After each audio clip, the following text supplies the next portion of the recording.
У абласным цэнтры стартаваў кубак горада па скачках на батуце. Турнір дае магчымасць праверыць бліжэйшы рэзерв зборнай вобласці, павысіць разрады спартсменаў і ўбачыць, на што здатныя самыя юныя батутысты. Падрабязнасці ў Сергея Мисурагіна.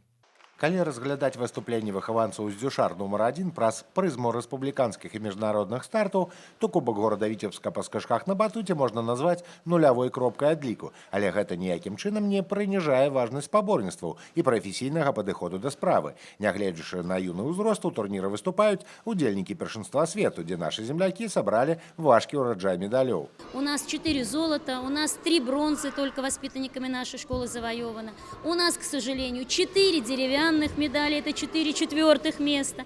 И очень много финалистов. На Кубку города перед кожным спортсменом была поставлена индивидуальная задача. Адны батутысты апрабоўваюць новыя праграмы са складанымі элементамі, іншыя прапануюць суддзям работу над памылкамі, каб павысіць узровень асабістага майстэрства. Выступают, наверное, больше 70 спортсменов.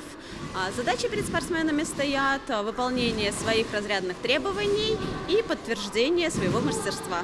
Есть спортсмены, которые выполняют кандидата в мастера спорта, есть первый разряд, а есть спортсмены, которые только пробуют свои новые комбинации. Самая пільная ўвага суддзяў да ўдзельнікаў першынства свету, якое сёлета ладзілася ў Балгарыі. Для Паліны Манкевіч і Ганны Макаранкі гэты старт пакуль з'яўляецца самым важным у кар'еры. Дзяўчынкі спыніліся ў адным кроку ад п'едэстала. Гэта іх не расстроіла, а па-спартыўнаму раззлавала. В индивидуале я попала в финал, а в синхроне чуть-чуть не дотянули до призового места. Ехали туда за золотой медалью, но проиграли синхронностью. В финале было очень тяжело и были очень серьезные соперники. Не на призовом месте были, потому что не хватило 1/10 до 3-го и 2-го места и 2/10 до 1-го места.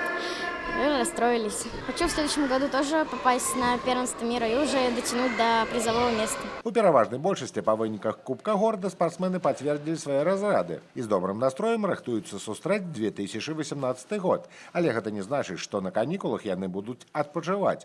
Трэніровачны працэс не спыняецца ні на хвіліну. Толькі такім чынам можна падтрымліваць добрую форму і разлічваць на паспяховае выступленне на рэспубліканскай і міжнароднай арэнах. Сергей Мисурагін, Станіслав Дудзін. Навіны Віцебска.